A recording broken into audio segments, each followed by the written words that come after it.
Quítate mi vestido antes de que descubras, delante de todos, quién posee realmente cada hilo que llevas puesto. No, por favor. Elena, detente. ¡Es demasiado tarde! El silencio cayó sobre el salón principal de Carmen Marín Bridal con la violencia de una puerta de hierro. Camila Ríos permaneció inmóvil sobre la tarima, envuelta en un vestido de seda marfil, cuyo valor superaba el salario anual de cualquiera de las jóvenes que trabajaban allí. A su lado Álvaro de la Vega frunció el ceño, no porque hubiera entendido la amenaza de Elena, sino porque su esposa había arruinado el instante que él había preparado para impresionar a fotógrafos, clientes y socios. Nadie respiró cuando las puertas de cristal emitieron un chasquido seco y quedaron bloqueadas. En las pantallas doradas del salón apareció un mensaje que solo el personal ejecutivo conocía: acceso de fundadora confirmado. Camila miró alrededor confundida y luego soltó una risa nerviosa, convencida de que aquello era algún truco barato. Elena, vestida con un abrigo gris sencillo, no levantó la voz. Solo mantuvo una mano sobre el lector biométrico y observó el vestido como si estuviera contemplando una herida abierta. ¿Qué clase de espectáculo es este?, exigió Álvaro avanzando hacia ella, con el gesto de quien estaba acostumbrado a que todos obedecieran. Desbloquea las puertas y vete. Ya te dije que hoy no eras bienvenida. Elena retiró lentamente la mano del lector, pero las cerraduras no se abrieron. En el centro del salón las dependientas intercambiaron miradas de pánico. La gerente, una mujer de cabello plateado llamada Beatriz Luján, palideció al reconocer el código proyectado en las pantallas. Camila. Mientras tanto, acarició el escote del vestido y elevó la barbilla con una sonrisa venenosa. No sé qué contraseña has robado, pero este vestido ya es mío. Álvaro me lo prometió, igual que me prometió una vida lejos de ti. Varios teléfonos se alzaron para grabar la escena. Elena no respondió de inmediato. Sus ojos se detuvieron en las pequeñas perlas cosidas alrededor de la cintura y algo en su expresión cambió. Una de aquellas piezas no pertenecía al diseño original. Apenas 20 minutos antes, Camila había salido del probador entre aplausos, luces blancas y copas de champán. El vestido se llamaba Promesa Eterna y era la pieza más protegida de la nueva colección, una creación que todavía no había sido presentada públicamente. Su falda descendía en capas suaves, el corsé estaba bordado a mano y el velo llevaba diminutas flores de azahar inspiradas en los patios de Sevilla. Álvaro la había contemplado con una satisfacción arrogante, como si la mujer que llevaba el vestido fuera una adquisición más dentro de su patrimonio. Había invitado a 2 periodistas de sociedad, a una conocida influencer y a varios amigos de la familia para convertir la prueba en una celebración anticipada. Camila giró frente a los espejos y preguntó si parecía una verdadera señora de la Vega. Todos rieron, excepto una joven costurera que había visto a Elena entrar por la puerta trasera. Nadie imaginó que la mujer silenciosa, con zapatos mojados por la lluvia, había dibujado aquel vestido durante una de las noches más dolorosas de su matrimonio. Elena había llegado porque recibió una alerta privada en su teléfono. Alguien había autorizado sin su consentimiento la prueba del prototipo principal. Al entrar encontró a Camila posando frente a los espejos y a Álvaro sosteniendo una copa. Él la miró como se mira a una intrusa. «¿Qué haces aquí?», preguntó con fastidio. «Esta es una cita privada». Elena observó el vestido, luego a su marido y finalmente las carpetas de divorcio colocadas sobre una mesa de mármol. Camila sonrió con fingida compasión. Tal vez vino a comprobar que hay mujeres a las que sí les queda bien el blanco. Las risas fueron bajas pero suficientes. Álvaro tomó las carpetas y las arrojó al suelo frente a los pies de Elena. «Firma y deja de prolongar lo inevitable. No conviertas tu falta de dignidad en un problema para todos». Ella bajó la mirada hacia los documentos, aunque no por vergüenza. En la última página había una cláusula nueva que no estaba en la versión enviada por sus abogados.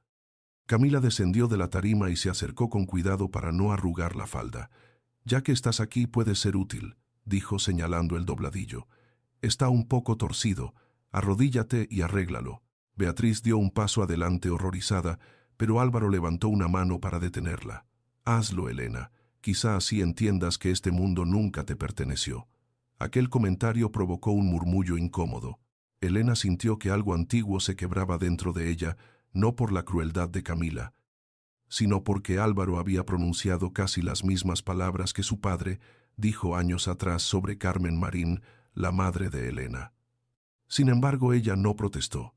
Se inclinó frente al vestido y fingió revisar la costura. Sus dedos tocaron la perla sustituida y descubrieron debajo un diminuto hilo rojo la marca interna utilizada por el taller cuando una pieza había sido manipulada fuera del protocolo. Alguien había abierto el vestido para copiar su estructura. Elena se puso de pie con una calma que inquietó incluso a quienes se burlaban. «No volveré a tocar este vestido hasta saber quién lo abrió», declaró. Camila arqueó una ceja. «¿Y desde cuándo una esposa abandonada da órdenes aquí?». Elena sostuvo su mirada pero guardó silencio. Esa falta de respuesta enfureció más a Álvaro que cualquier insulto. Él se acercó tanto que su perfume, el mismo que Elena le regaló por su último aniversario, se mezcló con el olor del champán. «Escúchame bien», dijo entre dientes. «No vas a usar tus escenas para arruinarle este día a Camila. Dentro de 2 semanas firmaremos el divorcio, y después no tendrás ningún derecho sobre mi casa, mi apellido ni mis negocios». Elena pensó en las 3 transferencias con las que había salvado la empresa inmobiliaria de la familia en las noches sin dormir, revisando contratos que Álvaro nunca leyó y en las llamadas que ella hizo para evitar que 1000 empleados perdieran sus puestos. Él hablaba de sus negocios porque jamás había sospechado quién sostuvo realmente las paredes cuando empezaron a derrumbarse. Si esta historia ya te hizo preguntarte cuánto puede soportar una mujer antes de dejar de callar, acompáñanos hasta el final y no olvides suscribirte. 6 meses antes de aquella escena, Elena todavía preparaba café para Álvaro cada mañana en la cocina de la mansión de La Moraleja. Él apenas la miraba mientras revisaba mensajes en su teléfono. Camila ya formaba parte de su vida. Aunque entonces aparecía bajo el nombre de una agencia de imagen contratada para renovar la reputación del Grupo de la Vega.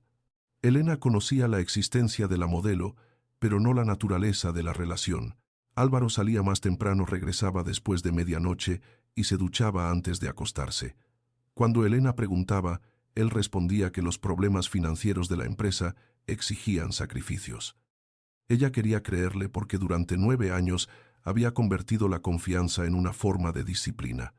Pensaba que amar también significaba no convertir cada ausencia en una acusación. No sabía que su silencio ya estaba siendo utilizado para borrarla. Carmen Marín Bridal había nacido mucho antes de que la prensa conociera su nombre. Tras la muerte de su madre, Elena alquiló un pequeño sótano cerca de Lavapiés y comenzó a coser vestidos por encargo. Dormía 4 horas, trabajaba en una asesoría durante el día y diseñaba por la noche. Usó el apellido de Carmen porque quería que cada etiqueta devolviera a su madre una parte del prestigio que le habían robado. Años después, cuando la marca atrajo a inversores y abrió su primera tienda en Serrano, Elena decidió mantenerse fuera de los focos. Firmaba como E. Marín asistía a las reuniones por videoconferencia y delegaba la imagen pública en Gabriel Santoro, su amigo de infancia y director ejecutivo. La discreción protegía su creatividad y evitaba que la familia de la Vega reclamara participación sobre un negocio creado antes del matrimonio. Álvaro, demasiado ocupado, admirándose a sí mismo. Nunca preguntó por qué su esposa viajaba algunas noches a Barcelona o por qué famosos diseñadores la llamaban a horas extrañas. El primer indicio de la traición apareció en una cena benéfica. Camila llevaba un vestido azul diseñado por Elena para una clienta de Valencia, una pieza que todavía no había salido del atelier. Cuando Elena preguntó de dónde lo había obtenido, Camila respondió que era un regalo de un admirador. Álvaro intervino con una sonrisa tensa y acusó a su esposa de estar celosa. Esa noche, mientras él dormía, Elena recibió un mensaje anónimo con una fotografía tomada en Marbella. Álvaro y Camila estaban besándose junto a una piscina y la fecha demostraba que la imagen correspondía al fin de semana en que él afirmó estar negociando con inversores alemanes. Elena permaneció sentada frente a la pantalla hasta el amanecer. No lloró de inmediato. Primero revisó los detalles, confirmó el hotel y llamó a un contacto que verificó la reserva. Solo cuando ya no quedó espacio para la duda, se permitió apoyar la frente sobre la mesa y comprender que 9 años de fidelidad podían desmoronarse en una fotografía. Aún así, Elena no enfrentó a Álvaro aquella mañana. Sabía que una acusación sin preparación permitiría que él negara todo, destruyera pruebas y utilizara a su familia para convertirla en una esposa inestable. En lugar de gritar, abrió una carpeta privada y comenzó a documentar movimientos bancarios, contratos y correos. Descubrió que el Grupo de la Vega llevaba meses desviando pagos hacia una empresa de relaciones públicas vinculada a Camila. También encontró accesos sospechosos a archivos de Carmen Marín Bridal desde una dirección asociada a Bruno Salvatierra, el director financiero de su propia compañía. La coincidencia le heló la sangre. Su problema ya no era únicamente una infidelidad. Alguien estaba conectando el patrimonio de su matrimonio con la empresa que había construido en secreto. Elena informó a Gabriel, quien prometió revisar los servidores sin levantar sospechas. Ambos acordaron esperar. Pero el dolor la acompañó durante cada desayuno, cada cena y cada noche en que Álvaro fingía cansancio para no tocarla. Álvaro confirmó la traición con una frialdad que Elena jamás olvidaría. No pidió perdón. Dijo que Camila comprendía sus ambiciones, que sabía moverse entre inversores y que no tenía miedo de ser vista a su lado. Contigo todo parece pequeño, sentenció. La casa, las cenas, tus trabajos discretos, tu obsesión con vivir como si no tuviéramos dinero. Camila me recuerda quién soy. Elena sintió deseos de revelarle que la mujer pequeña, frente a él, dirigía una marca valorada en decenas de millones. Pero se contuvo. No quería que Álvaro se quedara por interés ni darle tiempo para atacar su empresa. Le preguntó si había usado dinero del grupo para pagar regalos a Camila. Él se levantó furioso y la acusó de espiarlo. Antes de salir, añadió que pronto le entregaría el divorcio definitivo. Elena se quedó sola y entendió que su silencio ya no debía proteger un matrimonio muerto, sino la verdad que podría sobrevivirle. De regreso al presente, dentro de la boutique bloqueada, Elena observó a Camila tocar las perlas del vestido con impaciencia. «Abre las puertas ahora mismo o llamaré a la policía», amenazó la modelo. Elena respondió que ya había avisado al departamento legal y a seguridad interna. Álvaro soltó una carcajada áspera. «Departamento legal, ¿desde cuándo hablas como si fueras la dueña?» Beatriz bajó la cabeza, incapaz de intervenir. En una esquina, una costurera joven empezó a llorar en silencio porque sabía que permitir aquella prueba podía costarle el empleo. Elena se acercó a ella y le preguntó quién autorizó la salida del prototipo. La muchacha señaló a Beatriz, pero la gerente negó con rapidez. Entonces Camila intervino. «Yo recibí una invitación firmada por Gabriel Santoro. Tu nombre no aparece en ninguna parte». Elena pidió ver el documento. La firma parecía auténtica. Pero el sello digital estaba fechado durante un viaje de Gabriel a Milán, cuando su acceso corporativo había sido suspendido por seguridad. Elena comprendió que alguien había falsificado la autorización utilizando credenciales internas. Miró de nuevo la perla alterada y recordó los accesos de Bruno Salvatierra. La prueba del vestido no era un simple capricho de Camila. Podía ser una maniobra para copiar el diseño, fotografiar su estructura o sustituir piezas antes de la presentación oficial. «Nadie saldrá hasta que el equipo de seguridad revise cada dispositivo», dijo. La reacción fue inmediata. Camila apretó su bolso contra el cuerpo. Álvaro avanzó con el rostro encendido. «No tienes autoridad para retener a nadie». Elena lo miró con una serenidad casi triste. «Tú tampoco la tienes». Él alzó la mano no para golpearla, sino para agarrarla del brazo, pero Beatriz se interpuso por primera vez. «Señor de la Vega, no la toque». La frase dejó a todos desconcertados. Álvaro exigió saber por qué una gerente defendía a una mujer que según él no era nadie. Beatriz tragó saliva y miró las pantallas que aún mostraban el acceso de fundadora. Camila perdió la paciencia. Bajó de la tarima, tomó las carpetas de divorcio y las empujó contra el pecho de Elena. «Firma aquí y desaparece. Quizá así puedas conservar un poco de orgullo». Elena sujetó los documentos antes de que cayeran. Leyó la cláusula añadida y confirmó su sospecha. Pretendían hacerla responsable de unas transferencias realizadas desde el Grupo de la Vega hacia una sociedad relacionada con Carmen Marín Bridal. Era una trampa diseñada para presentar las ayudas financieras de Elena como dinero robado por ella. Álvaro evitó su mirada cuando preguntó quién había redactado aquella modificación. «Es un acuerdo estándar», murmuró. Elena sonrió sin alegría. «No, Álvaro. Es una confesión escrita por alguien que cree que nunca revisaré las cifras». La tensión cambió de dirección. Los invitados dejaron de mirar a Elena como a una esposa humillada y empezaron a observar a Álvaro con cautela. Camila intentó arrebatarle las hojas, pero Elena las dobló y las guardó dentro de su bolso. En ese momento un sonido grave recorrió el salón y las pantallas cambiaron. Apareció el logotipo de Carmen Marín Bridal, seguido de una notificación: Protocolo de protección de propiedad intelectual activado. Las cámaras internas giraron hacia la tarima. Un compartimento oculto en la base del espejo se abrió y mostró el escáner utilizado para registrar cada pieza de la colección. Elena pidió a Camila que se quitara el bolso y lo colocara allí. «No voy a obedecerte». Retrocediendo, Elena no insistió. Tocó la pantalla de su teléfono y ordenó que el sistema mostrara los dispositivos conectados a la red privada. Entre los nombres apareció una cámara portátil vinculada al móvil de Camila, activa desde hacía 43 minutos. La modelo palideció. Álvaro la miró por primera vez con verdadera duda. «¿Estabas grabando el interior del vestido?». Camila respondió que solo quería recuerdos de la prueba, pero su voz ya no tenía la misma seguridad. Antes de que Elena pudiera solicitar la revisión del dispositivo, las puertas exteriores se iluminaron y alguien introdujo un código ejecutivo desde el otro lado. Gabriel Santoro entró acompañado por 2 abogados y el jefe de seguridad. Llevaba el abrigo abierto, el rostro tenso y una carpeta negra bajo el brazo.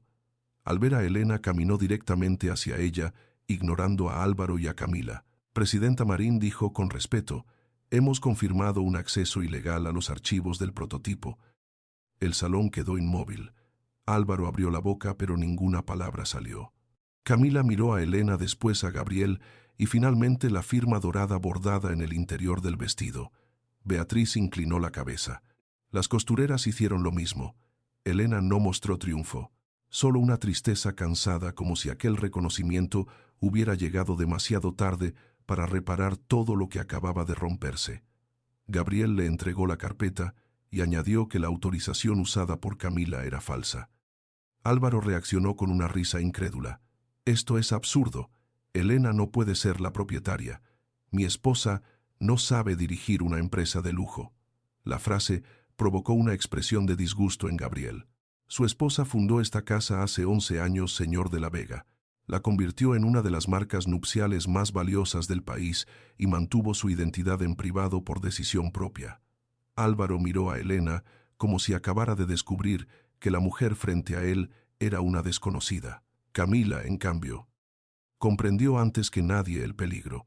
Si Elena controlaba la marca, también controlaba el vestido, la tienda, las cámaras y los documentos que podían demostrar el intento de robo. Dio un paso hacia el probador, pero seguridad bloqueó su camino. Entonces, desde la entrada se escucharon sirenas. 2 agentes de policía cruzaron las puertas recién abiertas. Uno de ellos mostró una orden y preguntó por Elena Marín. «Está acusada de apropiación indebida y desvío de fondos del Grupo de la Vega», anunció. La satisfacción regresó al rostro de Camila con una rapidez cruel. Álvaro no pareció sorprendido. Elena lo miró y entendió que aquella denuncia había sido preparada antes de la prueba del vestido. Gabriel intentó intervenir, pero uno de los agentes explicó que debían trasladarla para declarar. Mientras colocaban las esposas alrededor de sus muñecas, las cámaras de los invitados volvieron a levantarse. Camila se acercó lo suficiente para susurrarle que podía poseer la tienda, pero pronto perdería todo lo demás. Elena sostuvo su mirada. «No te preocupes por el vestido», respondió en voz baja. «Cuando descubran cómo entraste en mis archivos, será lo menos valioso que tendrás que devolver». Después, caminó hacia la salida entre murmullos, flashes y rostros desconcertados. Álvaro permaneció junto a la tarima, atrapado entre la mujer a la que había humillado y la amante que empezaba a temer. En el suelo, una perla desprendida del vestido brilló bajo la luz, unida todavía a un hilo rojo que nadie más parecía comprender. La comisaría de Salamanca olía a café recalentado, papel húmedo y cansancio. Elena permaneció sentada frente a una mesa metálica, mientras el inspector repasaba transferencias bancarias que sobre el papel parecían demostrar que ella había desviado dinero del Grupo de la Vega hacia una sociedad vinculada a Carmen Marín Bridal. Cada cifra estaba cuidadosamente colocada para contar una historia falsa, una esposa resentida, una empresa secreta y varios millones desaparecidos. Elena no interrumpió hasta que el inspector mostró una firma electrónica atribuida a Álvaro. Entonces pidió que ampliaran la fecha, la hora y la dirección desde la que se había autorizado la operación. El agente frunció el ceño al descubrir que la firma fue emitida durante una reunión del consejo a la que Álvaro sí había asistido. Elena comprendió que la denuncia no buscaba probar su culpa, sino crear suficiente ruido para destruir su reputación antes de que pudiera defenderse. Gabriel llegó con la abogada Inés Valcárcel poco antes de medianoche. No llevaba la serenidad habitual, tenía la mandíbula tensa y el abrigo manchado por la lluvia. Inés dejó sobre la mesa los documentos de constitución de la marca, las auditorías de los últimos 5 años y un registro que demostraba que las transferencias cuestionadas habían sido préstamos privados de Elena al Grupo de la Vega. Sin embargo, la fiscalía necesitaba verificar los originales y ordenó que Elena permaneciera retenida hasta la mañana. Gabriel quiso protestar, pero ella le pidió calma. Sabía que cada gesto desesperado podía ser utilizado en su contra. Antes de que se llevaran sus pertenencias, revisó una última vez la fotografía del hilo rojo bajo la perla sustituida y envió una instrucción cifrada a Beatriz. Nadie debía tocar el vestido, el probador, ni los dispositivos encontrados en la Prefero Boutique. Aquella prenda ya no era un símbolo de traición matrimonial, se había convertido en una escena del crimen. Mientras Elena pasaba la noche bajo vigilancia, las imágenes de su arresto inundaron las redes sociales. Los titulares no hablaban de la propietaria de una firma prestigiosa, sino de la esposa de Álvaro de la Vega, acusada de robar millones. Camila apareció ante las cámaras con el rostro cuidadosamente maquillado para parecer herida. Declaró que había confiado en Elena y que jamás imaginó que una mujer tan silenciosa pudiera ocultar una ambición tan peligrosa. Álvaro se colocó a su lado. Tomó su mano y aseguró que colaboraría con la justicia, aunque aquello destruyera a su familia. No mencionó que el dinero cuestionado había salvado su empresa de la quiebra. Tampoco explicó por qué había preparado la denuncia antes de la prueba del vestido. La opinión pública aceptó la versión más sencilla. La amante elegante era una víctima sorprendida, el marido poderoso, un hombre traicionado, y Elena, la esposa oscura, que había vivido una doble vida. A la mañana siguiente, Inés consiguió la libertad provisional de Elena, pero la puerta de la comisaría estaba rodeada de periodistas. Gabriel propuso sacarla por un acceso lateral. Ella se negó. Caminó entre los micrófonos sin ocultar el rostro, escuchando preguntas que la acusaban de haber financiado su empresa con dinero de los de la Vega. No respondió a ninguna salvo a una reportera que preguntó si Carmen Marín era un nombre inventado. Elena se detuvo y dijo que Carmen había sido su madre. Una costurera a la que muchos ricos conocieron solo cuando necesitaban apropiarse de su talento. Aquella frase duró pocos segundos, pero fue suficiente para romper la narrativa cómoda de los titulares. En el coche, Gabriel le mostró el valor de las acciones de la marca, que había caído un 12% en una sola mañana. Elena cerró los ojos no por miedo a perder dinero, sino porque cientos de empleadas podían pagar el precio de una guerra que nunca eligieron. La mansión de La Moraleja ya no parecía su hogar. Cuando Elena llegó para recoger documentos personales, encontró sus maletas junto a la entrada y a Mercedes de la Vega esperando en el salón. La madre de Álvaro llevaba un traje negro impecable y sostenía el rosario que utilizaba siempre que quería parecer una mujer moral. Le ordenó que abandonara la casa antes de que los vecinos vieran llegar a la policía otra vez. Elena preguntó si realmente creía que había robado. Mercedes evitó responder y dijo que la verdad era menos importante que el escándalo. Para ella, el apellido de la Vega debía sobrevivir aunque fuera necesario sacrificar a una esposa sin familia poderosa que la defendiera. Elena recordó las noches en que cuidó a Mercedes después de una operación cardíaca, cuando Álvaro estaba de viaje y Camila aún era una desconocida. La anciana había llorado en sus brazos, pero ahora observaba sus maletas como si pertenecieran a una empleada despedida. Antes de salir, Elena subió al dormitorio y descubrió que el escritorio había sido forzado. Faltaban las copias de varios contratos antiguos y una libreta donde anotaba los préstamos hechos al grupo. También había desaparecido una caja de madera que perteneció a su madre. Cuando preguntó por ella, Mercedes aseguró no saber nada. Sin embargo, en la alfombra había una hebra de seda azul idéntica a la que Camila llevaba en el vestido de la cena benéfica. Elena no podía demostrar que la modelo había entrado, pero entendió que alguien buscaba documentos capaces de confirmar el origen de su fortuna. Guardó la hebra en un sobre, fotografió el cajón y pidió a Inés que solicitara las grabaciones de seguridad. Mercedes le advirtió que enfrentarse a la familia solo empeoraría su situación. Elena respondió que ya no se enfrentaba a una familia, sino a personas dispuestas a fabricar un delito para quedarse con lo que nunca habían construido. El origen de Carmen Marín Bridal se remontaba a una habitación sin calefacción, donde Elena y su madre cosían hasta que los dedos perdían sensibilidad. Carmen tenía un talento extraordinario para convertir telas humildes en prendas que parecían respirar. Durante años diseñó para casas de moda que borraban su nombre de las etiquetas y presentaban sus dibujos como creaciones de hombres influyentes. Cuando intentó abrir su propio taller, un banco vinculado a los de la Vega le negó el crédito, mientras una empresa de la misma familia registraba diseños casi idénticos. Carmen nunca tuvo recursos para demandar. Murió convencida de que su hija debía buscar un empleo seguro y olvidar aquel mundo. Elena hizo lo contrario. Vendió el pequeño piso heredado, alquiló el sótano de lavapiés y estampó el nombre de su madre en la primera etiqueta. No buscaba venganza entonces. Quería que una mujer invisible dejara de serlo. Álvaro conoció a Elena cuando ella trabajaba como asesora contable para pequeñas empresas. Él todavía no dirigía el grupo familiar y se mostraba distinto, atento, inseguro, dispuesto a hablar durante horas sobre sus temores.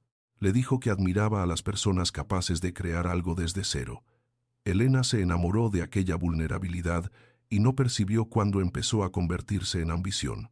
Durante el noviazgo, mantuvo su proyecto en secreto porque la marca apenas sobrevivía y temía parecer una soñadora sin futuro.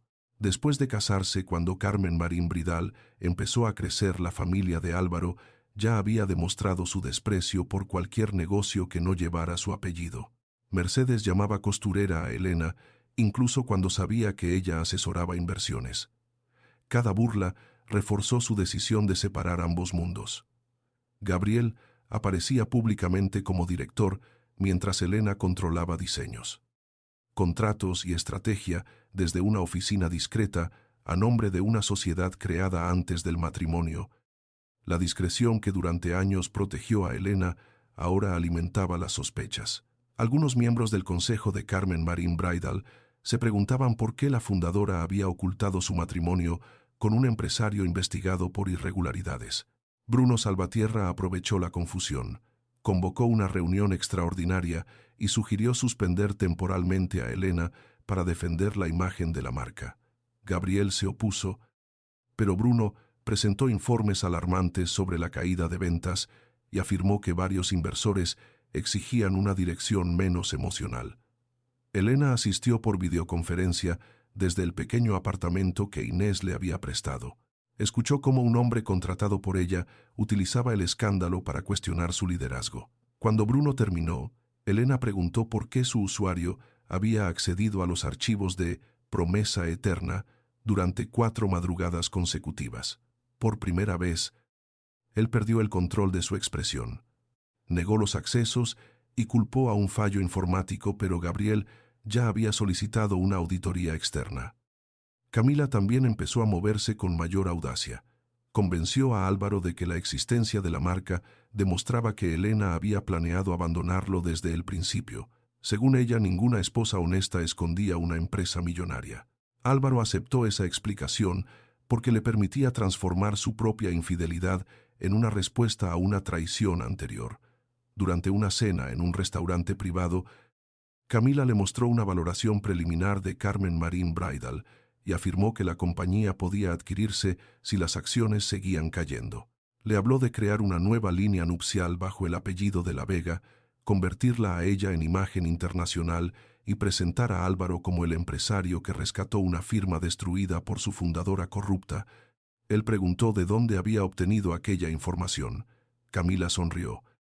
Acarició su mano y dijo que las mujeres inteligentes siempre sabían escuchar. En una mesa cercana, Bruno bebía solo fingiendo no conocerlos. Elena recibió la primera amenaza directa aquella misma noche. Un número desconocido le envió una fotografía de la tumba de su madre, acompañada de un mensaje: los nombres muertos deberían permanecer enterrados. Gabriel quiso poner seguridad a su alrededor, pero ella estaba más preocupada por Lucía Ortega, la antigua costurera que había trabajado con Carmen y conservaba cuadernos originales. Lucía vivía sola en un barrio humilde de Vallecas. Elena la llamó sin explicarle todos los detalles y le pidió que no entregara ningún documento a desconocidos. La anciana respondió con una lucidez que la sorprendió. Alguien ya había ido a verla, una mujer joven que dijo trabajar para un museo de moda, y preguntó por los primeros diseños de Carmen. Lucía no abrió la puerta, pero reconoció a la visitante en la televisión horas después. Era Camila. Elena comprendió que la amante de su marido no había descubierto casualmente la marca. Llevaba tiempo investigando su origen y buscando pruebas que pudiera robar o destruir. A la mañana siguiente, Elena y Gabriel revisaron las grabaciones de la boutique. La cámara oculta en el bolso de Camila había registrado primeros planos del bordado del patrón interior y del sistema de sujeción exclusivo del vestido. También captó una conversación susurrada entre Camila y Beatriz antes de la llegada de Elena.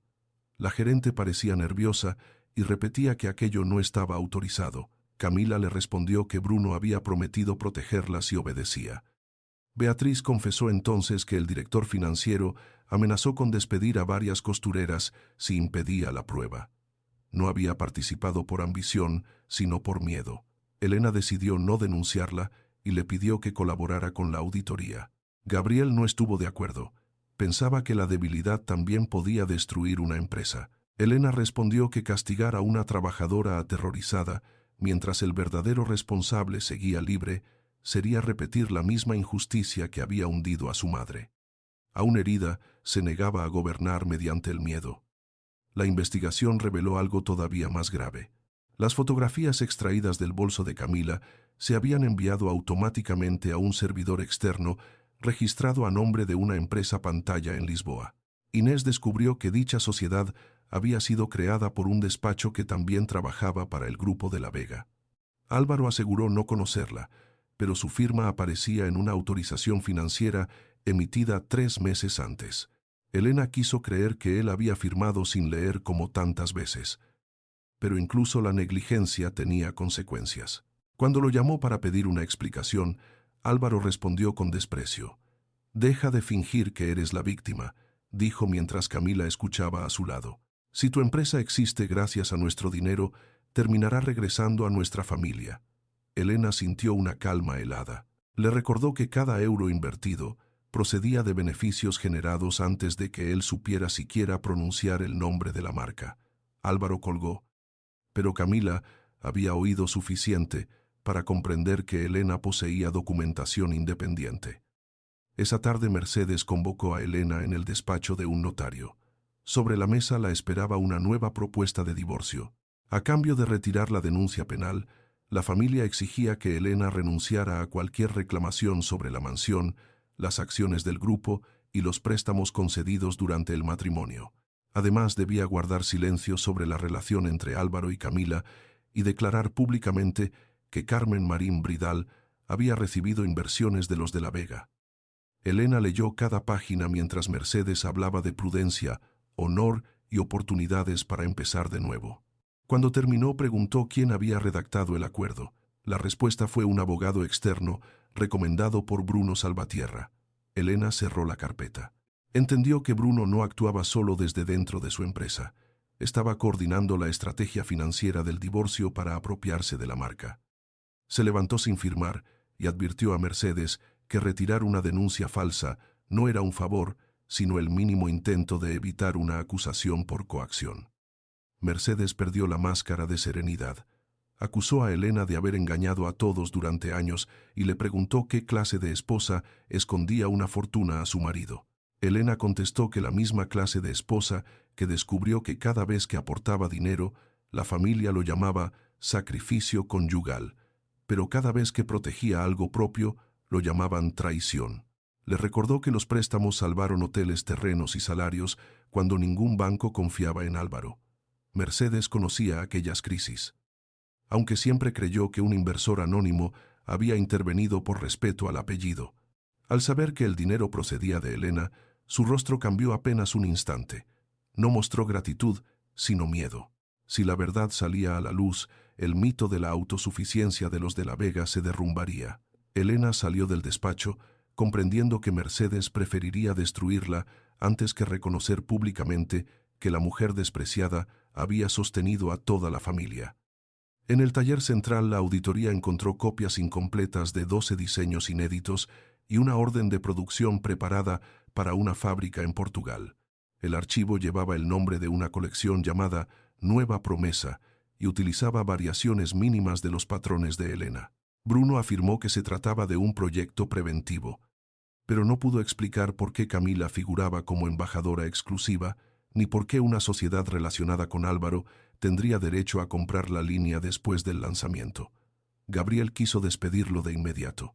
Elena decidió suspender su acceso y convocar al consejo, pero antes de ejecutar la orden, Bruno desapareció de la oficina. Su ordenador había sido limpiado y varios discos duros faltaban del archivo financiero.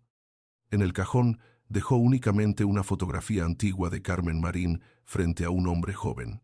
Elena reconoció al hombre, era Fernando de la Vega, el padre fallecido de Álvaro.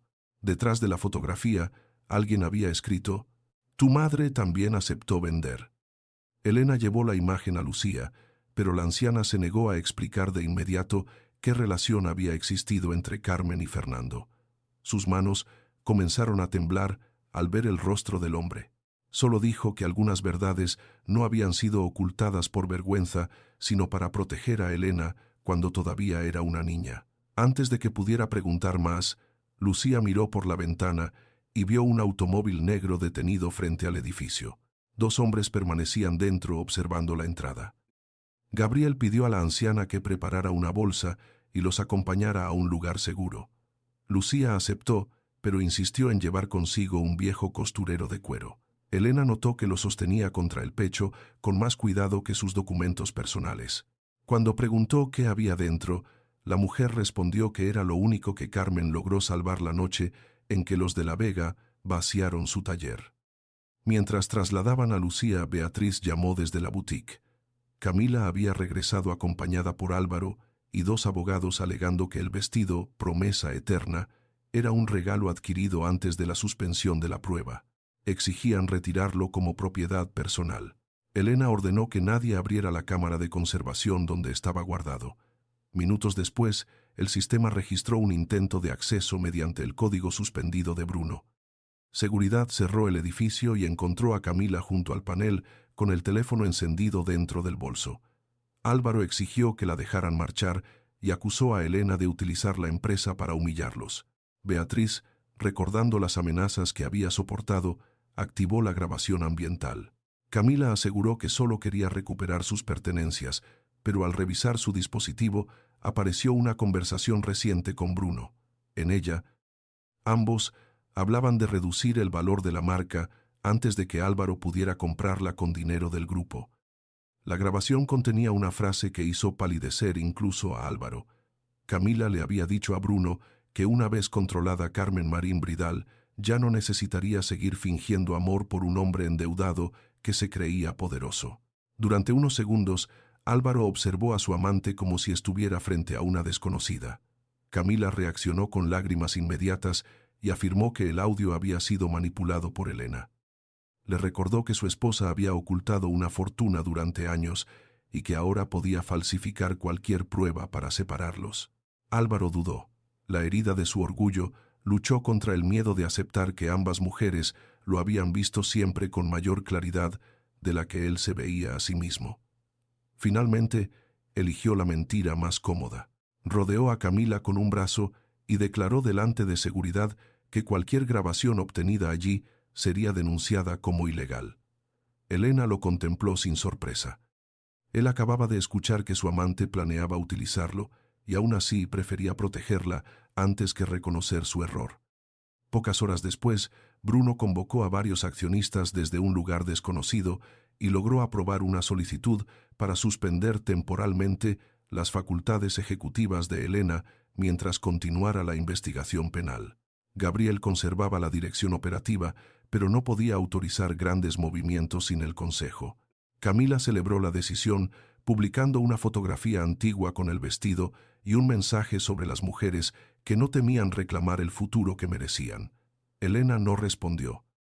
Guardó la grabación, la fotografía de su madre con Fernando y la hebra azul encontrada en la mansión dentro de una caja de seguridad. Cuando salió del taller, el automóvil negro que había vigilado a Lucía apareció detrás de ella. En lugar de dirigirse al apartamento, Elena condujo hacia una avenida concurrida y llamó a Inés. Ya no dudaba de que alguien estaba dispuesto a intimidar testigos y destruir documentos. Por primera vez comprendió que Camila no había entrado en su matrimonio solo para conquistar a Álvaro. Había entrado para encontrar la puerta secreta hacia todo lo que Elena poseía. El coche negro siguió a Elena durante casi 20 minutos, manteniendo siempre la misma distancia, hasta que ella tomó una salida hacia la M30 y entró en el aparcamiento subterráneo de un hospital privado. No tenía ninguna cita allí, solo necesitaba un lugar con cámaras de seguridad y varias salidas. Aparcó cerca de la entrada de urgencias y esperó con el teléfono preparado. El vehículo que la seguía redujo la velocidad pero no entró. Continuó de largo como si nunca hubiera estado detrás de ella. Inés llegó poco después, acompañada por un investigador privado y 2 agentes de seguridad contratados por Gabriel. Elena les mostró las fotografías que había tomado por el retrovisor. La matrícula pertenecía a una empresa de alquiler que había reservado Bruno Salvatierra mediante una sociedad intermediaria. La conexión no bastaba para acusarlo, pero confirmaba que alguien dentro de la trama sabía que Lucía se había convertido en una testigo peligrosa. Lucía fue trasladada a un pequeño apartamento propiedad de Gabriel, situado cerca del Retiro. Solo entonces aceptó abrir el viejo costurero de cuero que había protegido durante décadas. Dentro había bobinas, antiguas agujas, envueltas en papel, fotografías amarillentas y un cuaderno de tapas verdes. Elena reconoció inmediatamente la caligrafía de su madre. Cada página contenía bocetos, medidas, notas sobre telas y fechas anteriores al nacimiento oficial de Carmen Marín Bridal. Entre los dibujos apareció la primera versión de Promesa Eterna, creada por Carmen muchos años antes de que Elena la transformara en la pieza central de su colección. Bajo el dibujo, su madre había escrito que aquel vestido representaba una promesa que ninguna mujer debía pronunciar si para cumplirla tenía que perder su nombre. Elena sintió que la frase atravesaba los años para alcanzarla precisamente cuando su propio matrimonio se estaba convirtiendo en una prisión. Lucía explicó que Carmen había trabajado en secreto para Fernando de la Vega durante la expansión del antiguo negocio textil de la familia. Él la buscaba por las noches, llevaba bocetos incompletos y le pedía que convirtiera sus ideas en diseños comerciales. Al principio le pagó con justicia, pero cuando el éxito llegó, exigió que Carmen firmara contratos donde renunciaba a toda autoría. Ella se negó. Fernando respondió retirándole encargos, bloqueando créditos y convenciendo a otros talleres de no contratarla. No la destruyó porque fuera pobre, dijo Lucía. La destruyó porque sabía que era mejor que todos los hombres que se atribuían su trabajo. Elena preguntó por qué su madre nunca denunció. Lucía bajó la mirada y confesó que Carmen había guardado pruebas, pero luego apareció una amenaza relacionada con su hija. Elena tenía solo 7 años. Fernando dejó claro que podía hacerla desaparecer del colegio o enviarla lejos mediante contactos en servicios sociales. La fotografía de Carmen junto a Fernando no mostraba una relación amorosa como Bruno parecía insinuar, sino una reunión celebrada después de una negociación.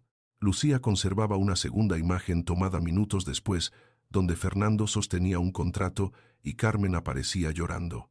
También guardaba una cinta de vídeo grabada por un antiguo contable del taller.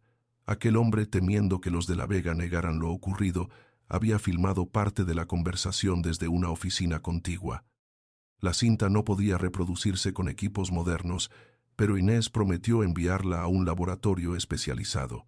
Elena sintió una mezcla de furia y culpa. Durante años había creído que su madre murió derrotada por la mala suerte y la enfermedad.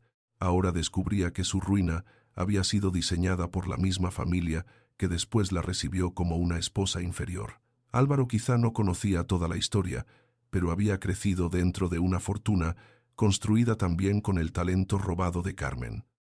Mientras la cinta era restaurada, Inés examinó los documentos de la denuncia penal. Las transferencias presentadas como desvíos de fondos tenían un patrón extraño. El dinero salía de una cuenta personal de Elena, entraba temporalmente en una sociedad del Grupo de la Vega y luego aparecía registrado como capital procedente de Álvaro. Era un mecanismo contable creado años atrás para ocultar que la compañía dependía de una mujer a la que la familia despreciaba. Elena recordaba haber aceptado aquella estructura porque Álvaro aseguró que los bancos perderían confianza si sabían que necesitaba ayuda privada de su esposa. Ella lo interpretó como vergüenza. Ahora entendía que había sido apropiación. Las firmas electrónicas demostraban que Álvaro autorizó cada operación y que posteriormente alguien modificó las descripciones para presentarlas como pagos ilícitos hacia la marca. La denuncia que había llevado a Elena a la comisaría estaba basada en una inversión histórica reescrita como delito. Inés recomendó denunciar de inmediato por falsedad documental, pero Elena pidió esperar hasta tener la auditoría completa. No quería una batalla basada en acusaciones parciales. Quería que cada mentira quedara unida a una prueba imposible de desmontar. Gabriel estuvo de acuerdo y ordenó revisar todos los contratos firmados por Bruno durante los últimos 3 años. El resultado fue devastador. Había consultorías ficticias, facturas duplicadas y anticipos enviados a empresas que nunca prestaron servicios. Una parte del dinero terminaba en la sociedad portuguesa que recibió las fotografías del vestido. Otra parte había financiado campañas de imagen para Camila y viajes privados con Álvaro.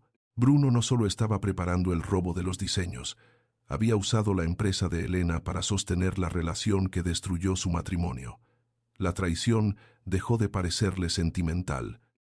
Era una operación financiera construida alrededor de sus sentimientos, su confianza y su silencio. Álvaro recibió una citación de Inés para entregar sus dispositivos y registros bancarios. Acudió acompañado por 2 abogados y exigió hablar a solas con Elena. Se encontraron en una sala de reuniones neutral con las paredes de cristal cubiertas por persianas. Él parecía agotado, pero todavía vestía como un hombre que quería demostrar control. Comenzó acusándola de haberle ocultado su identidad empresarial. Dijo que, si hubiera sabido que era la fundadora de Carmen Marín Bridal, la habría ayudado a crecer. Elena respondió que durante años él ridiculizó cada viaje, cada boceto y cada conversación profesional que no entendía. «No querías ayudarme», dijo. «Querías saber cuánto valía para decidir si debías respetarme». Álvaro negó haber falsificado documentos, pero aceptó que firmó operaciones sin leer, porque Bruno y su padre le enseñaron que los detalles eran responsabilidad de otros. Elena le explicó que la ignorancia voluntaria también podía destruir vidas. Cuando Inés mostró las transferencias, Álvaro reconoció que sabía que Elena había aportado dinero, aunque nunca imaginó la magnitud. Admitió que permitió registrar algunas cantidades como inversiones propias para proteger su reputación ante el Consejo. Sin embargo, insistió en que no autorizó la denuncia penal tal como fue presentada. Según él, Camila le llevó un informe preparado por Bruno, donde parecía demostrarse que Elena desviaba capital del grupo. Álvaro firmó la denuncia porque se sintió humillado al descubrir la existencia de la marca. «Pensé que estabas preparándote para abandonarme», murmuró. Elena lo observó sin compasión. Le recordó que él ya dormía con otra mujer cuando decidió convertir una sospecha en una acusación criminal. Álvaro intentó tocarle la mano, pero ella la retiró. No quería consuelo de un hombre que solo empezaba a dudar de su amante, porque había oído que también planeaba traicionarlo. Camila reaccionó a la citación con una ofensiva pública. Concedió una entrevista donde afirmó que Elena había manipulado emocionalmente a Álvaro durante años y que la marca era una fachada creada para esconder dinero. Se presentó como una mujer enamorada que había quedado atrapada en un matrimonio tóxico ajeno. La entrevista incluía fotografías privadas de la mansión, mensajes sacados de contexto y un video donde Elena parecía discutir violentamente con Mercedes. La grabación estaba recortada justo antes de que la anciana la amenazara con destruir su reputación. Gabriel quiso responder mediante una campaña mediática, pero Elena se negó a competir en el terreno de la insinuación. En lugar de eso, autorizó la publicación de una auditoría independiente y anunció que todos los beneficios de la próxima colección serían sometidos a revisión externa. La transparencia no generaba titulares tan rápidos como el escándalo, pero empezó a recuperar la confianza de empleados e inversores. La pieza decisiva llegó desde el laboratorio que restauró la cinta de Carmen. La imagen era inestable, pero el audio resultaba claro. Fernando de la Vega exigía que Carmen cediera varios diseños a cambio de una suma mínima y prometía destruir su reputación si se negaba. Ella respondía que aquellos vestidos eran el futuro de su hija. Entonces Fernando mencionaba el colegio de Elena, la ruta que recorría cada mañana y la posibilidad de demostrar que una madre endeudada no era adecuada para criarla. La amenaza quedó registrada con precisión. Elena escuchó la cinta una sola vez. Después salió al pasillo y apoyó la espalda contra la pared porque le faltaba el aire. Su madre no había vendido por debilidad. Había entregado parte de su trabajo para protegerla. La empresa que Elena construyó bajo el nombre Carmen no era únicamente un homenaje, era la continuación de una resistencia que había comenzado mucho antes de que ella pudiera comprenderla.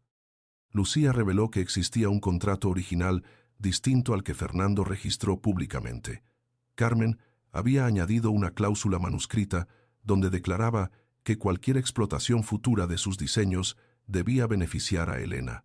Fernando firmó aquel documento confiando en que nadie lo encontraría, pero después sustituyó la copia oficial por otra sin la cláusula.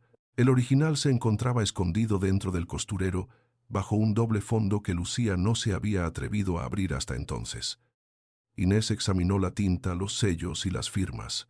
Si la autenticidad se confirmaba, Elena podía reclamar derechos sobre una parte importante de la antigua división textil de los de la Vega y demostrar un patrón histórico de apropiación intelectual.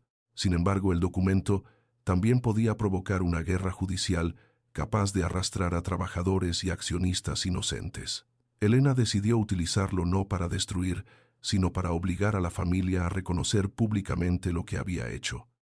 Bruno reapareció mediante una videollamada al consejo. Afirmó que estaba escondido porque Gabriel lo había amenazado y acusó a Elena de fabricar pruebas para conservar el control de la empresa. Presentó un supuesto correo donde ella ordenaba alterar balances y otro donde pedía transferir fondos a cuentas personales. Los documentos parecían convincentes hasta que una analista descubrió que el idioma del sistema correspondía a un servidor configurado en Portugal y que la zona horaria no coincidía con los dispositivos de Elena. Gabriel rastreó la creación de los archivos hasta una dirección usada por la sociedad Pantalla vinculada a Camila. El consejo empezó a cambiar de postura. 2 miembros que habían apoyado la suspensión de Elena exigieron el regreso inmediato de sus facultades ejecutivas. Bruno cortó la conexión antes de responder preguntas. Minutos después el servidor portugués fue desconectado, pero la auditoría ya había descargado una copia parcial de sus archivos. Dentro de aquella copia apareció una carpeta titulada Boda. Contenía fotografías de Camila probándose vestidos con tratos de publicidad y un calendario que situaba el anuncio de su compromiso con Álvaro 3 semanas después de la caída prevista de las acciones de Carmen Marín Bridal. También había un acuerdo preliminar según el cual una empresa controlada por Bruno compraría la marca utilizando financiación del Grupo de la Vega. Camila recibiría un porcentaje y se convertiría en imagen exclusiva, mientras Álvaro figuraría como presidente honorífico sin acceso real a las decisiones. El plan dependía de que Elena fuera acusada penalmente, suspendida por el Consejo y obligada a vender para pagar su defensa.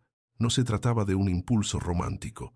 Cada humillación en la boutique, cada titular y cada cláusula del divorcio formaba parte de una estrategia calculada para debilitarla económica y emocionalmente. Inés consiguió una orden para registrar una oficina alquilada por Bruno en las afueras de Madrid. Allí encontraron muestras de tela, impresiones de diseños robados y una lista de empleados susceptibles de ser presionados. También hallaron copias de los mensajes entre Camila y Bruno. En ellos la modelo se burlaba de Álvaro, al que llamaba el heredero vacío, y aseguraba que solo necesitaba mantenerlo enamorado hasta firmar la financiación. Bruno respondía que una vez adquirida la marca, podían excluirlo utilizando sus propias deudas. La policía quiso detener a ambos, pero Bruno ya había abandonado el lugar y Camila alegó que su teléfono había sido manipulado. Sus abogados lograron evitar una detención inmediata, aunque quedó obligada a entregar el pasaporte. Álvaro recibió las copias de los mensajes en presencia de Inés. Leyó durante varios minutos sin hablar. Después preguntó a Elena si ella había organizado todo para castigarlo. La pregunta confirmó que aún prefería sospechar de su esposa antes que aceptar su propia ceguera. «No necesito inventar tu humillación», respondió Elena. «Tú la construiste cada vez que elegiste no mirar». Álvaro bajó la cabeza y por primera vez pareció más cansado que orgulloso. Confesó que Camila lo había convencido de que Elena lo despreciaba en secreto, de que su silencio era una forma de superioridad y de que la empresa oculta demostraba que nunca lo necesitó. Elena le explicó que necesitar a alguien no significaba entregarle el derecho a destruirla. Durante años había protegido su fragilidad, había pagado deudas que no creó y había permitido que él se atribuyera méritos para evitar que se sintiera pequeño. La recompensa fue que Álvaro convirtió esa generosidad en prueba de culpabilidad. Él quiso pedir perdón, pero Elena le dijo que todavía no sabía por qué se disculpaba por haberla traicionado, por haberla denunciado o por descubrir que la amante también lo consideraba prescindible. Mercedes recibió la cinta de Fernando y reaccionó con una mezcla de negación y miedo. Aseguró que su esposo había sido un hombre duro, pero no un criminal. Lucía la enfrentó en la mansión de La Moraleja y le recordó que ella estuvo presente el día en que Carmen acudió a pedir que dejaran de acosarla. Mercedes guardó silencio. Finalmente confesó que conocía la amenaza, aunque no la tomó en serio. Creyó que Fernando solo intentaba proteger el negocio familiar y que Carmen terminaría aceptando dinero. Elena preguntó si alguna vez pensó en la niña, cuya rutina escolar fue utilizada como arma. Mercedes no respondió. En lugar de pedir perdón, ofreció comprar el contrato original y financiar una fundación con el nombre de Carmen. Elena rechazó la propuesta. No quería una placa elegante pagada para ocultar la verdad. Quería que el nombre de su madre apareciera junto a cada diseño que le habían robado. La autenticidad del contrato se confirmó 2 días después. Inés preparó una demanda civil y una denuncia por falsificación histórica, mientras la Fiscalía retiraba parcialmente las medidas contra Elena al comprobar que las transferencias fueron aportaciones suyas al grupo. Aún así, la investigación penal no se cerró porque alguien había modificado registros recientes utilizando credenciales asociadas a su oficina. Gabriel sospechaba que Bruno dejó una última trampa dentro del sistema. Para identificarla, decidió acudir personalmente al archivo externo donde se almacenaban las copias físicas de los contratos. Elena quiso acompañarlo, pero él insistió en ir solo con un técnico. Le recordó que llevaba años protegiendo la identidad de Marín y que no permitiría que la perdiera precisamente cuando empezaba a recuperar su voz. Fue la última conversación tranquila que tuvieron aquella tarde. Horas después, Gabriel no respondió a las llamadas. El técnico apareció inconsciente dentro de su coche, abandonado cerca de un polígono industrial. La policía encontró sangre en el asiento trasero y el teléfono de Gabriel destruido. Elena recibió entonces un vídeo desde un número desconocido. En la grabación, Gabriel estaba atado a una silla dentro de una nave oscura. Tenía el rostro golpeado, pero permanecía consciente. Bruno apareció detrás de él y colocó sobre una mesa varios discos duros extraídos del archivo. Convoca el consejo y renuncia públicamente a Carmen Marín. Bridal dijo mirando a la cámara. Después entregarás el contrato de tu madre y retirarás todas las denuncias. Si intentas rastrear este mensaje, tu amigo no saldrá de aquí. Elena sintió que el miedo le atravesaba el cuerpo, pero no apartó la mirada. En el último segundo del video, Gabriel movió discretamente la mano y señaló 3 veces hacia una pared marcada con un antiguo logotipo ferroviario. Elena reprodujo el video de Gabriel una y otra vez, deteniéndose siempre en el último segundo cuando sus dedos golpeaban 3 veces hacia la pared. El antiguo logotipo ferroviario estaba parcialmente cubierto por óxido, pero Lucía lo reconoció como el emblema de una compañía de mercancías que había operado décadas atrás en las afueras de Alcalá de Henares. Inés quiso avisar inmediatamente a la policía, aunque Bruno había amenazado con matar a Gabriel si rastreaban el mensaje.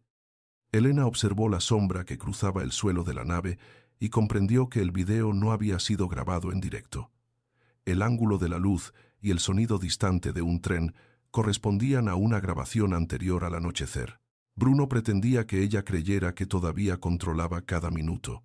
En lugar de obedecer, entregó una copia a la unidad antisecuestros y fingió aceptar las condiciones, enviando un mensaje donde prometía anunciar su renuncia durante la presentación de la nueva colección. La policía localizó 3 almacenes abandonados cerca de la antigua línea ferroviaria. Elena pidió participar en la búsqueda, pero Inés y los agentes se negaron. Mientras ellos avanzaban hacia las naves, ella debía cumplir otra misión: mantener a Bruno convencido de que su plan funcionaba. Anunció públicamente que asistiría al desfile en el Palacio de Linares y que realizaría una declaración sobre el futuro de Carmen Marín Bridal. La noticia provocó una avalancha de medios. Camila interpretó el anuncio como una rendición y publicó una fotografía frente al espejo con el mensaje: algunas mujeres nacen para crear, otras para ser recordadas. Álvaro no apareció en la imagen, aunque todavía financiaba abogados, seguridad y parte de la campaña de su amante. Elena comprendió que Camila ya se preparaba para abandonarlo, pero el orgullo del hombre seguía impidiéndole aceptar que había destruido su matrimonio por alguien que solo veía en él una firma útil. La noche anterior al desfile, la policía encontró el primer almacén vacío y el segundo lleno de cajas sin relación con el secuestro. En el tercero hallaron cuerdas, sangre y la silla que aparecía en el vídeo, pero Gabriel ya no estaba allí. Bruno había descubierto que el mensaje podía ser rastreado y lo trasladó. Sin embargo, dejó una evidencia involuntaria: barro rojizo, mezclado con polvo de yeso en el suelo. Un agente recordó que cerca de la antigua vía existía un túnel de mantenimiento clausurado después de unas obras. El operativo se desplazó hacia allí mientras Elena recibía una nueva llamada. Esta vez, Bruno no mostró el rostro de Gabriel, solo dejó oír su respiración y repitió que el consejo debía recibir la renuncia firmada antes del inicio del desfile. Elena respondió que lo haría frente a las cámaras, pero exigió una prueba de vida. Desde el fondo, Gabriel gritó una frase aparentemente absurda sobre el vestido de Carmen. Elena entendió el mensaje: los discos duros seguían intactos. El Palacio de Linares amaneció rodeado de furgonetas de televisión, invitados, vestidos de gala y agentes de seguridad privada. La presentación de Renacer, la colección más importante de la historia de Carmen Marín Bridal, debía ser una celebración del trabajo artesanal, pero se había convertido en un espectáculo de guerra empresarial. En la entrada, accionistas, celebridades y clientes comentaban que Elena llegaría para entregar el control. Bruno había logrado convencer a varios miembros del consejo de que una renuncia pública evitaría el hundimiento definitivo de las acciones.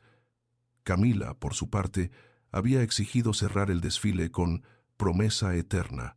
Aunque la prenda continuaba inmovilizada como prueba, sus abogados presentaron un contrato de reserva firmado por Álvaro antes del escándalo. El documento no transfería la propiedad, pero Mercedes presionó al consejo, asegurando que impedir que Camila desfilara sería interpretado como una venganza personal de Elena. Elena llegó sin joyas, vestida con un traje blanco diseñado por ella misma y acompañada por Lucía e Inés. La elección provocó murmullos porque el corte reproducía uno de los patrones que Carmen había dibujado antes de ser despojada de su taller. Elena no buscaba parecer una novia ni competir con Camila. Llevaba sobre el cuerpo una declaración de autoría. Mercedes la esperaba junto a la escalera principal. Le preguntó en voz baja si realmente pretendía destruir a la familia de su marido en presencia de toda España. Elena respondió que la familia se había destruido cada vez que convirtió el silencio de una mujer en permiso para robarle. Mercedes le advirtió que miles de empleados podían perder su trabajo. Elena contestó que protegería a los trabajadores, pero no salvaría las reputaciones de quienes habían usado esos empleos como escudo. Antes de separarse, la anciana observó el traje y reconoció el estilo de Carmen, aunque no se atrevió a pronunciar su nombre. Bruno apareció en una videollamada privada con el consejo minutos antes del inicio. Su rostro estaba oculto por una iluminación deficiente, pero su voz sonaba satisfecha. Exigió que Elena firmara una renuncia, entregara el contrato original de su madre y autorizara la venta de la marca a la sociedad portuguesa. A cambio, Gabriel sería liberado. Inés había preparado un documento falso, con marcas digitales, capaces de rastrear el destino del archivo. Elena fingió leerlo con resignación y preguntó dónde debía enviarlo. Bruno indicó un servidor cifrado y ordenó que la transferencia se realizara desde el sistema central del palacio. Gabriel, sentado fuera del encuadre, dejó caer algo metálico. El sonido produjo un eco largo, confirmando que se encontraba en un espacio subterráneo. La policía recibió la señal y concentró la búsqueda en los túneles.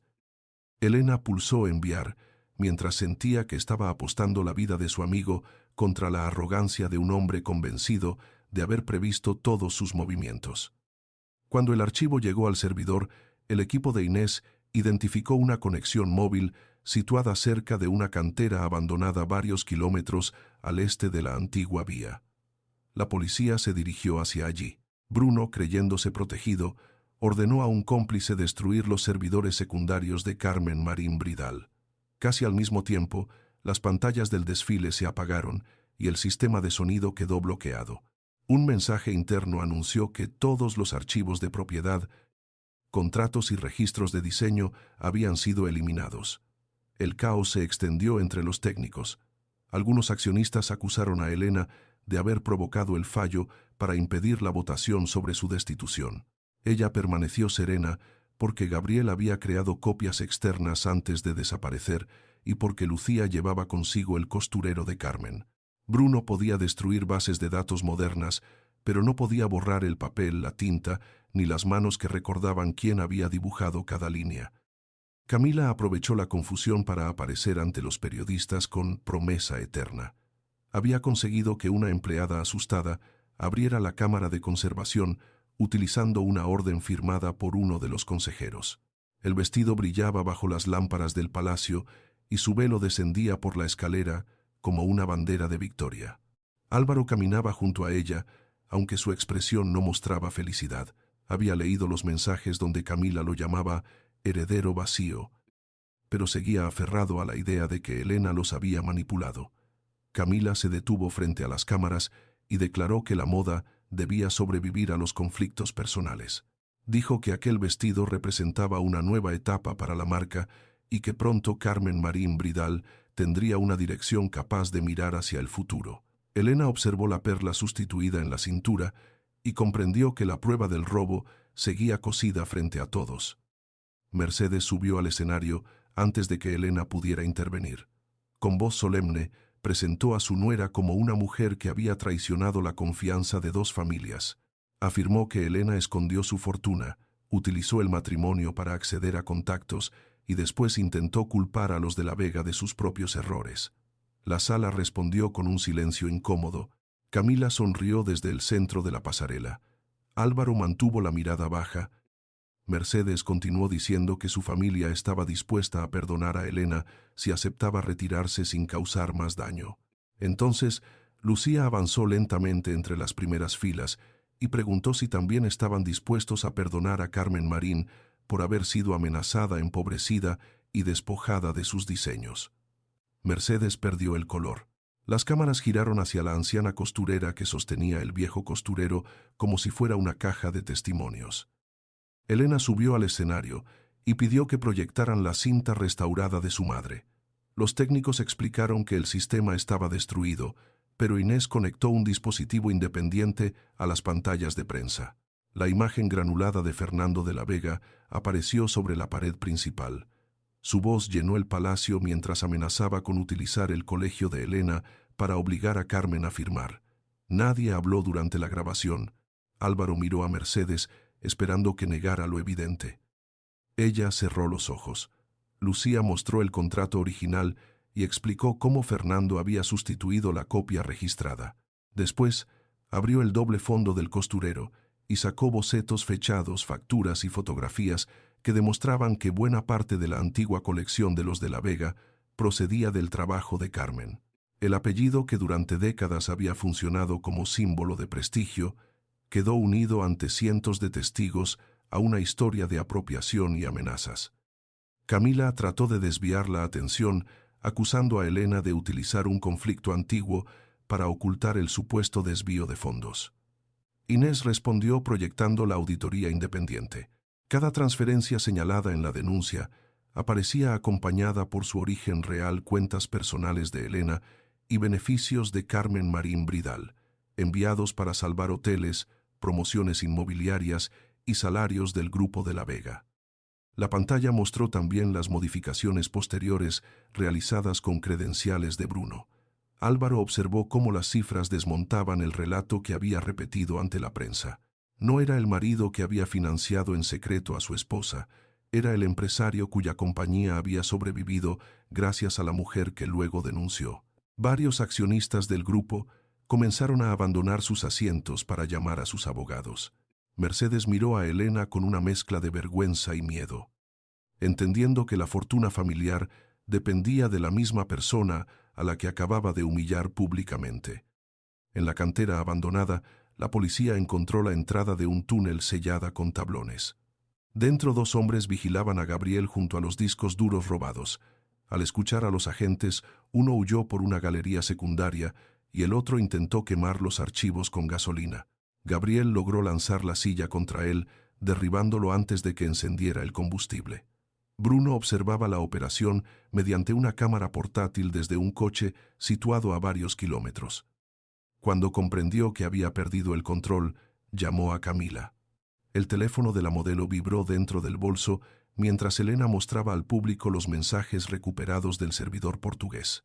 Camila no respondió, pero la pantalla principal proyectó su conversación con Bruno, el plan para hundir las acciones, comprar la marca y excluir a Álvaro después de conseguir su financiación. Los invitados leyeron en silencio la frase: «No necesito casarme con él, solo necesito que firme». Álvaro se acercó a Camila con el rostro desencajado. Le preguntó si alguna vez había pensado cumplir la promesa de casarse. Ella intentó tomarle la mano y aseguró que los mensajes eran parte de una estrategia comercial mal interpretada. Él le mostró la fecha de una conversación donde se burlaba de la enfermedad de Mercedes y calculaba cuánto tardaría la familia en cederle poder después de la boda. La madre de Álvaro retrocedió como si hubiera recibido una bofetada. Camila dejó de fingir dulzura. Le recordó a Álvaro que él también había usado a Elena, había firmado denuncias sin verificar y había disfrutado del dinero que decía no conocer. «No me culpes por haber visto lo que eres», dijo. «Yo solo hice negocio con tu vanidad». La crueldad de la frase produjo más impacto que cualquier grito, porque contenía una verdad que Álvaro ya no podía negar. Las puertas del palacio se abrieron y Gabriel entró acompañado por agentes. Tenía una venda en la frente y caminaba con dificultad, pero llevaba uno de los discos duros contra el pecho. El público se puso en pie. Elena bajó del escenario y lo abrazó sin preocuparse por las cámaras.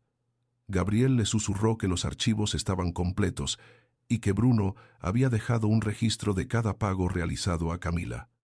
La policía informó a Inés que el director financiero había sido detenido cuando intentaba abandonar Madrid con documentación falsa.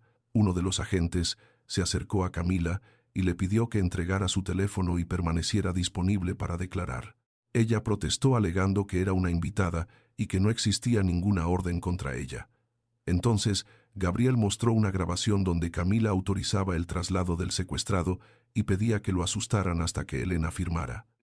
La seguridad del personaje elegante se derrumbó por primera vez.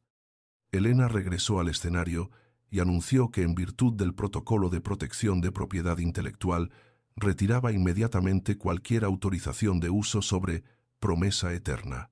Explicó que el vestido no había sido vendido y que el documento presentado por Álvaro solo permitía una prueba privada anulada desde el momento en que la prenda fue manipulada y utilizada para copiar diseños. Camila se aferró al velo y gritó que nadie podía obligarla a desnudarse frente a las cámaras. Elena respondió que nadie lo haría. Ordenó que la acompañaran a un camerino, le entregaran una bata y custodiaran la devolución de cada pieza, incluidos los pendientes y los zapatos cedidos por la marca. La humillación no estaría en su cuerpo, sino en el hecho de abandonar el palacio sin aquello que había usado como símbolo de una victoria falsa. 2 empleadas escoltaron a Camila fuera de la pasarela. Mientras avanzaba, el dobladillo rozó una de las luces y la perla sustituida cayó al suelo. Elena la recogió con un pañuelo y mostró el hilo rojo a los agentes. Beatriz explicó que aquella marca demostraba que el vestido había sido abierto fuera del protocolo justo, donde se ocultaba la estructura interna copiada por la fábrica portuguesa. La perla se incorporó como evidencia. Camila comprendió que incluso el detalle que había considerado insignificante podía vincularla con el robo. Antes de entrar al camerino, se volvió hacia Álvaro esperando que interviniera. Él permaneció inmóvil, no por lealtad a Elena, sino porque ya no sabía cómo defender a una mujer cuya traición era ahora pública. Por primera vez, Camila cruzó una puerta sin que el apellido de la Vega pudiera abrirle la siguiente. El consejo de Carmen Marín Bridal anuló la suspensión de Elena por unanimidad. Ella retomó el control de la compañía y anunció que la colección seguiría adelante no para borrar el escándalo, sino para honrar a las trabajadoras que habían defendido cada diseño. Las modelos salieron con vestidos inspirados en bocetos de Carmen, mientras Lucía narraba brevemente el origen de cada pieza. El desfile dejó de ser una exhibición de lujo y se convirtió en la restitución pública de un nombre. Al final, Elena presentó un vestido incompleto sin velo ni adornos y explicó que representaba a las mujeres obligadas a reconstruirse después de una traición. Los aplausos no sonaron como celebración, sino como reconocimiento. Gabriel observaba desde una silla junto al escenario. Mercedes lloraba en silencio. Álvaro permanecía aislado, comprendiendo que la mujer, a la que había tratado como una extraña, era el centro real de todo lo que él había querido poseer. Cuando los invitados comenzaron a marcharse, Álvaro buscó a Elena en una sala privada. Ya no tenía abogados a su lado, ni la seguridad arrogante con la que había arrojado los papeles del divorcio a sus pies. Le pidió que no publicara todos los documentos relacionados con el grupo de la Vega.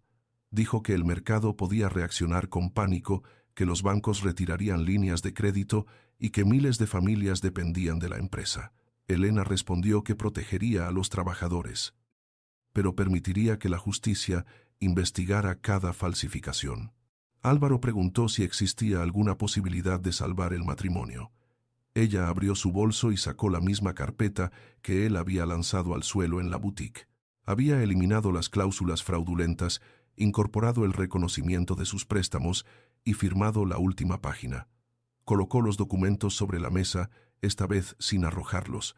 Lo único que aún podemos salvar, dijo, es la verdad. Álvaro miró la firma durante largo rato.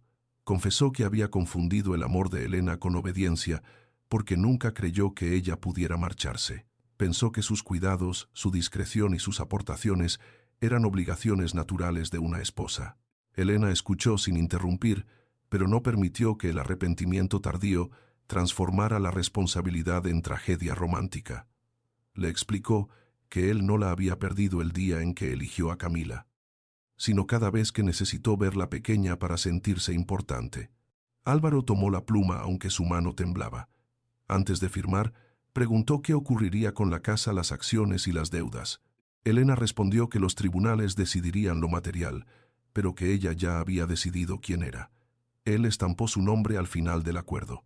Fuera de la sala, las luces del desfile seguían encendidas, iluminando los vestidos que demostraban que una mujer podía ser traicionada sin quedar destruida. 3 semanas después del desfile, la fachada de Carmen Marín Bridal volvió a iluminarse sin fotógrafos escondidos ni coches de policía frente a la entrada. Sin embargo, nada era igual. En el taller central, las costureras trabajaban en silencio mientras las noticias anunciaban la detención preventiva de Bruno Salvatierra por secuestro, falsificación documental, administración desleal y robo de propiedad intelectual. Camila Ríos permanecía en libertad bajo medidas cautelares, pero tenía prohibido abandonar España, comunicarse con testigos o utilizar cualquier imagen relacionada con la marca. Sus contratos publicitarios habían sido suspendidos y varias firmas de lujo exigían la devolución de adelantos. Elena observó las pantallas del atelier solo unos segundos antes de pedir que las apagaran. No sentía satisfacción al ver caer a Camila. La justicia era necesaria. Pero convertir la desgracia ajena en espectáculo habría significado parecerse demasiado a quienes habían utilizado su humillación para entretener al mundo. La investigación confirmó que Bruno había desviado durante años pequeñas cantidades difíciles de detectar utilizando proveedores falsos y campañas asociadas a la imagen de Camila. El plan final consistía en provocar una crisis pública, reducir el valor de Carmen Marín Bridal y obligar a Elena a vender sus acciones para financiar su defensa penal. Camila recibiría una participación suficiente para convertirse en la imagen dominante de la compañía. Mientras Bruno controlaría la administración mediante sociedades portuguesas, Álvaro solo debía aportar el dinero y prestar el apellido. Cuando los fiscales leyeron los mensajes en voz alta, Camila dejó de afirmar que todo había sido manipulado. Alegó que Bruno la había engañado, pero las grabaciones demostraban que ella propuso utilizar la relación con Álvaro como acceso al grupo de la Vega. También había ordenado presionar a Lucía y autorizado el traslado de Gabriel. Ya no podía presentarse como una amante ingenua, atrapada entre un matrimonio roto. Álvaro fue citado como investigado por la denuncia falsa contra Elena y por la alteración de registros contables. Sus abogados insistieron en que había firmado documentos sin comprender su contenido, pero el juez señaló que un presidente no podía utilizar la ignorancia como protección cuando las decisiones beneficiaban directamente a su reputación. El Consejo del Grupo de la Vega se reunió de emergencia y le retiró todas las funciones ejecutivas durante años. Álvaro había entrado en aquella sala convencido de que el apellido bastaba para garantizar obediencia. Esta vez, los accionistas evitaron mirarlo. Las auditorías revelaron que 3 de las operaciones presentadas como éxitos personales habían sido rescatadas con dinero de Elena. 2 bancos exigieron nuevas garantías y varios socios solicitaron una reestructuración. Álvaro abandonó el edificio por una puerta lateral sin chofer ni asistentes. Mientras los mismos periodistas que antes celebraban su relación con Camila preguntaban si había construido su carrera sobre la fortuna secreta de su esposa, Mercedes intentó controlar el desastre convocando a Elena en la mansión de La Moraleja. El salón estaba casi vacío porque algunas obras de arte habían sido retiradas como garantía bancaria. Por primera vez, la mujer que siempre había recibido a Elena desde un sillón elevado la esperó de pie. No ofreció té ni habló de honor familiar. Admitió que conocía parte de las acciones de Fernando contra Carmen, aunque durante décadas se convenció de que eran simples prácticas empresariales. Vi a tu madre suplicar y decidí creer que exageraba, confesó. Era más fácil proteger a mi marido que escuchar a una mujer sin poder. Elena no respondió enseguida. Había imaginado aquel reconocimiento muchas veces, pero cuando llegó no reparó nada. Mercedes pidió perdón y aseguró que estaba dispuesta a declarar públicamente. Elena le dijo que una disculpa solo tendría valor si no se detenía cuando empezara a costarle patrimonio, amistades y prestigio. La situación del Grupo de la Vega amenazaba miles de empleos. Algunas divisiones eran rentables, pero otras estaban asfixiadas por deudas y contratos manipulados. Mercedes pidió a Elena que utilizara Carmen Marín Bridal como garantía para salvar la compañía. Ella se negó a arriesgar el legado de su madre, aunque tampoco estaba dispuesta a permitir que empleados inocentes pagaran por la vanidad de una familia. Con Inés y Gabriel preparó una propuesta distinta. Adquiriría las unidades saludables, conservaría a los trabajadores y separaría esos negocios del control de los de la Vega. A cambio, Mercedes debía reconocer públicamente el origen de los diseños robados, entregar todos los archivos históricos y establecer un fondo de compensación para costureras y pequeños talleres perjudicados durante décadas. La anciana comprendió que no estaba negociando con la nuera silenciosa a la que había expulsado de casa, sino con una empresaria que podía salvar una parte de su legado sin salvar sus mentiras. El anuncio se realizó en una rueda de prensa sin decoraciones lujosas. Mercedes apareció frente a las cámaras junto a Lucía y reconoció que Fernando de la Vega se apropió de diseños creados por Carmen. Marín utilizó amenazas para imponer contratos injustos y ocultó la verdadera autoría de varias colecciones. También admitió que ella había guardado silencio. Cada palabra pareció arrancarle una capa del orgullo que había protegido toda su vida. Algunos miembros de la familia intentaron impedir la declaración, pero Mercedes se negó a retirarse. Elena permaneció entre el público sin compartir el escenario.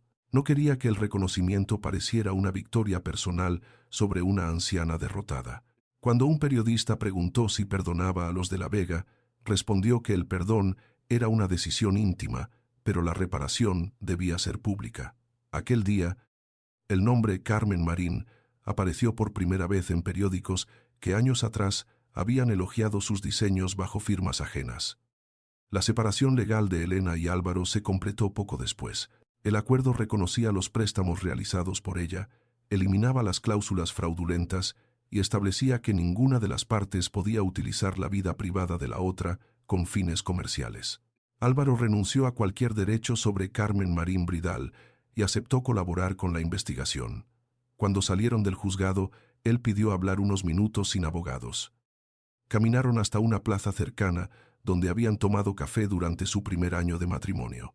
El lugar seguía igual, pero ambos parecían personas distintas. Álvaro confesó que llevaba noches intentando recordar cuándo empezó a tratarla como alguien inferior. Elena le respondió que no existía un único día.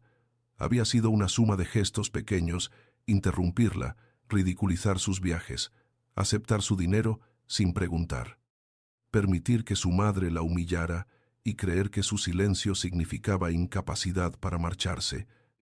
«Te quise», dijo Álvaro con una voz que ya no buscaba convencerla, «pero creo que solo sabía quererte mientras no me obligaras a mirarme como realmente era». Elena sintió tristeza, no esperanza.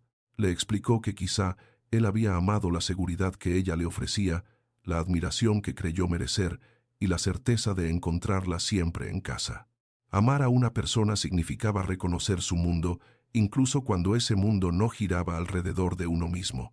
Álvaro preguntó si en otra vida podrían haber sido felices. Elena respondió que las otras vidas eran una forma elegante de evitar la responsabilidad por esta. Antes de despedirse, él le entregó una llave pequeña. Pertenecía a la caja de madera desaparecida del dormitorio. Camila la había tomado buscando documentos y la policía la encontró entre sus pertenencias. Álvaro aseguró que no la había abierto. Elena aceptó la llave, pero no su mano. Dentro de la caja estaba la última carta que Carmen escribió antes de morir. Elena la leyó sola en el antiguo sótano de Lavapiés, donde todavía conservaba la primera mesa de corte. Su madre le pedía que no dedicara la vida a demostrarle nada a quienes la habían despreciado. Decía que el talento podía convertirse en otra prisión si una mujer solo trabajaba para vengarse. Carmen esperaba que su hija creara vestidos para celebrar decisiones libres, no sacrificios impuestos. Elena lloró durante mucho tiempo sentada en el suelo, con la carta apoyada sobre las rodillas. Había conseguido devolverle el nombre a su madre, pero comprendió que aún llevaba dentro la necesidad de justificar cada paso. Durante años había ocultado su éxito para proteger el matrimonio, y después había luchado para que el mundo reconociera su poder. Ahora debía aprender a vivir sin esconderse y sin convertir cada logro en una respuesta a Álvaro. Gabriel regresó al trabajo antes de que los médicos lo consideraran prudente. Caminaba con una ligera rigidez y evitaba hablar del secuestro, pero Elena percibía cómo miraba las puertas y los pasillos antes de entrar. Una tarde, ella cerró la oficina y le dijo que no necesitaba fingir fortaleza para protegerla. Gabriel admitió que durante las horas en el túnel Creyó que moriría sin haberle confesado cuánto significaba para él. Elena sostuvo su mirada, temiendo que una declaración romántica complicara el único vínculo que nunca la había traicionado. Sin embargo, Gabriel no le pidió una respuesta ni intentó aprovechar su vulnerabilidad. Dijo que la quería lo suficiente para no convertir aquel sentimiento en otra exigencia. Permanecerían juntos como socios y amigos mientras ambos sanaban. Elena le agradeció aquella forma de amor que sabía esperar sin reclamar propiedad. Por primera vez, entendió que la cercanía no debía sentirse como una deuda. El vestido promesa eterna permaneció varias semanas desmontado sobre una mesa. Elena retiró las perlas asociadas a la prueba de Camila, sustituyó el corsé manipulado y eliminó el velo que había diseñado durante su matrimonio. Lucía le preguntó si pretendía destruirlo. Elena respondió que quería liberarlo. Conservó las flores de azahar de Carmen, pero transformó la estructura en una prenda más ligera que permitía caminar sin ayuda. Cambió también el nombre. El vestido pasó a llamarse Segunda Vida, y sería la primera pieza de una colección dedicada a mujeres que habían tenido que empezar de nuevo después de una separación, una pérdida o una relación abusiva. La primera vez que una modelo lo llevó Elena, no vio a Camila frente al espejo ni a Álvaro lanzando documentos al suelo. Vio las manos de su madre, las de Lucía y las de todas las costureras invisibles que habían sostenido historias ajenas.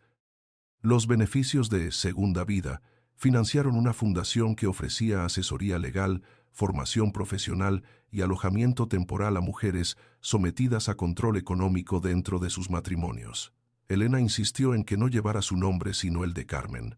Algunas personas del consejo temían que vincular una marca nupcial con el fracaso matrimonial perjudicara las ventas.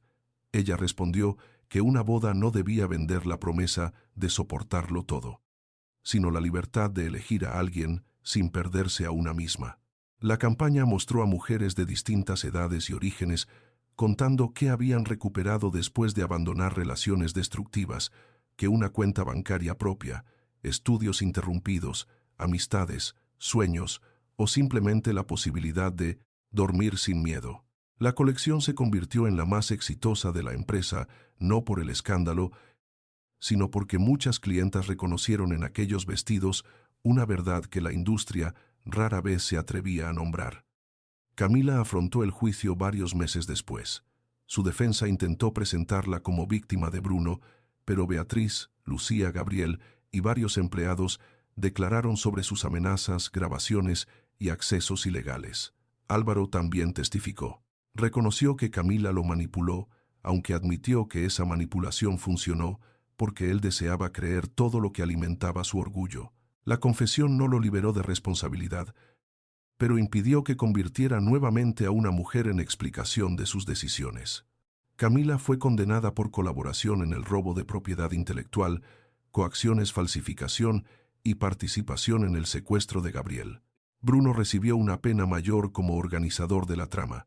Cuando salió del tribunal, Camila no llevaba vestidos prestados ni joyas de patrocinadores. Los fotógrafos gritaron su nombre, pero aquella atención ya no representaba poder. Era solo el eco de una imagen construida sin nada verdadero detrás. Álvaro evitó la prisión mediante un acuerdo condicionado a la devolución de fondos, su colaboración con la justicia y la inhabilitación temporal para dirigir sociedades. Vendió una parte de sus propiedades para cubrir deudas y se trasladó a un apartamento pequeño. Algunas tardes ayudaba en el programa de reestructuración del grupo sin despacho privado ni trato especial. Elena supo por terceros que había comenzado terapia y que visitaba a Mercedes cada semana. No interpretó esos cambios como una promesa de reconciliación. Las personas podían aprender después de causar daño, pero el crecimiento de quien había herido no obligaba a la víctima a volver. La justicia no consistía en mantener a Álvaro eternamente humillado, sino en permitir que enfrentara las consecuencias sin que Elena tuviera que acompañarlo. Ella dejó de seguir las noticias sobre él y ordenó que su equipo no le enviara artículos relacionados con su vida privada. Mercedes cumplió el acuerdo y entregó los archivos familiares. Entre ellos aparecieron contratos de decenas de talleres pequeños cuyos diseños habían sido absorbidos por el antiguo imperio textil. La fundación localizó a herederos y antiguos trabajadores para ofrecer compensaciones. Algunas cantidades eran modestas, otras obligaron a vender propiedades familiares. Mercedes aceptó cada pérdida sin protestar. En una visita al taller de Lucía, pidió tocar uno de los bocetos de Carmen y preguntó cómo podía reparar tantos años de silencio. Lucía respondió que no podía recuperar lo perdido, pero sí impedir que la mentira continuara beneficiando a su familia. Elena observó a ambas mujeres desde la puerta. No abrazó a Mercedes ni la llamó madre, pero permitió que participara en la catalogación de documentos. A veces la reconciliación no significaba volver a quererse. Podía consistir simplemente en dejar de mentir sobre el daño y trabajar para que no se repitiera. Un año después, Carmen Marín Bridal inauguró un nuevo atelier en el lugar donde había estado el taller original de Carmen. La fachada conservó una parte de los ladrillos antiguos y en la entrada una placa sencilla decía: «Aquí trabajaron mujeres cuyos nombres no aparecieron en las etiquetas». Elena rechazó una ceremonia llena de celebridades.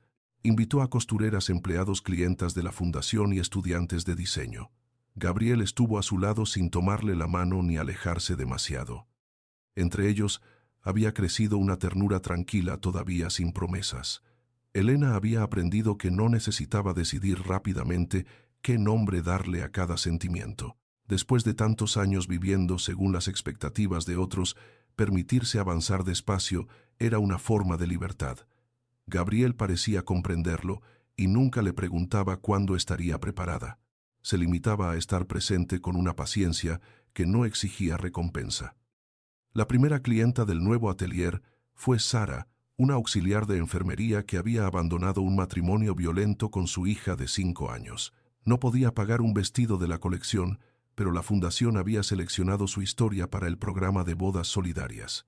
Sara no se casaba con un hombre rico, ni celebraba una ceremonia espectacular. Iba a unirse a Daniel, un maestro de escuela que había esperado 3 años hasta que ella se sintiera segura.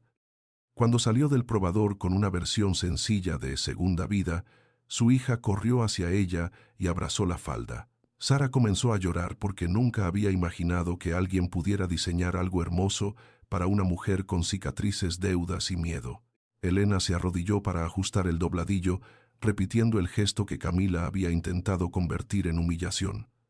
Esta vez, arrodillarse era una elección llena de respeto. Mientras colocaba el último alfiler, Elena recordó el día en que Álvaro le ordenó arreglar el vestido de su amante frente a todos. Entonces creyó que aquel instante sería la imagen definitiva de su derrota. Ahora comprendía que ninguna postura definía la dignidad de una persona. Se podía estar de rodillas y seguir siendo libre. Se podía permanecer sobre una tarima cubierta de seda y no poseer nada verdadero. Sara le preguntó por qué el vestido llevaba una pequeña flor de azahar cosida en el interior donde nadie podría verla. Elena explicó que era la firma secreta de Carmen, un recordatorio de que el valor de una obra no desaparecía cuando el mundo olvidaba a su creadora. La niña pidió ver la flor y sonrió.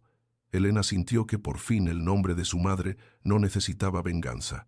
Vivía en cada puntada hecha con justicia. Al terminar la prueba, Elena salió a la calle y contempló el letrero de Carmen Marín iluminado sobre la puerta. Durante mucho tiempo había pensado que su victoria sería ver a Camila expulsada, a Álvaro suplicando o a Mercedes confesando ante las cámaras. Todo aquello había ocurrido, pero no le produjo la paz que esperaba. La verdadera victoria estaba dentro del atelier, empleados que conservaban sus trabajos, mujeres que recuperaban independencia, diseños devueltos a sus autores y una niña aprendiendo que la belleza no pertenecía únicamente a quienes podían pagarla. Gabriel se acercó y le ofreció un café. Elena aceptó. Caminaron juntos sin hablar del futuro. No hacía falta convertir cada paso en una promesa. Algunas historias de amor comenzaban con un juramento. Otras empezaban cuando dos personas aprendían a no invadir el silencio del otro. Antes de cerrar el atelier aquella noche, Elena guardó la carta de Carmen junto al primer boceto de Promesa Eterna. Debajo escribió una frase nueva: nadie vuelve a empezar desde cero, vuelve a empezar con todo lo que sobrevivió. Apagó las luces y se detuvo frente al espejo donde Camila había posado con el vestido robado. Ya no vio a la esposa despreciada ni a la empresaria obligada a demostrar su identidad. Vio a una mujer que había dejado de pedir permiso para ocupar su propia vida. Comprendió que alguien podía robar una prenda, apropiarse de un apellido o intentar ocupar un lugar dentro de una familia, pero no podía poseer el talento, la memoria y la dignidad que una persona había construido con sus propias manos. La verdad había tardado años en salir a la luz, pero cada hilo oculto terminó conduciendo hasta quien realmente lo había tejido.